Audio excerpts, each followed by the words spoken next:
Welcome to Samba Samba. Enjoy the video. In this video, I will explain how to make the best hummus. First, start with dried chickpeas, as they offer a far superior flavor and texture compared to canned ones.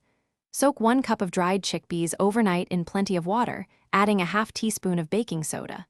This simple step is crucial. It helps soften the chickpeas, drastically reducing their cooking time and ensuring a wonderfully creamy final product. Don't skip this for truly exceptional hummus.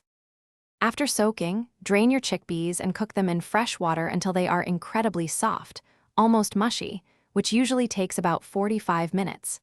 The key to truly smooth hummus is to remove the skins from each cooked chickpea.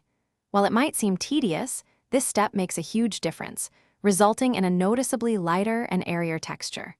It's a small investment of time for a gourmet result. Now, combine your peeled, cooked chickpeas with a generous amount of good quality tahini, fresh lemon juice, and a clove of garlic in a food processor. As you blend, slowly drizzle in ice water.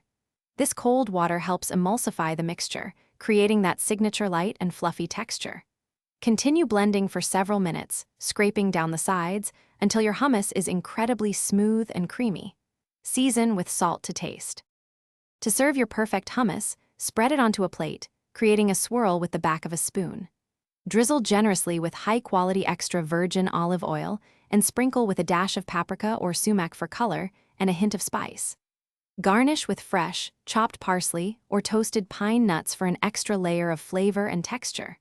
For more great tips and deals, including a book that can truly change how you think about money, check the description below. Enjoy your homemade, restaurant-quality hummus.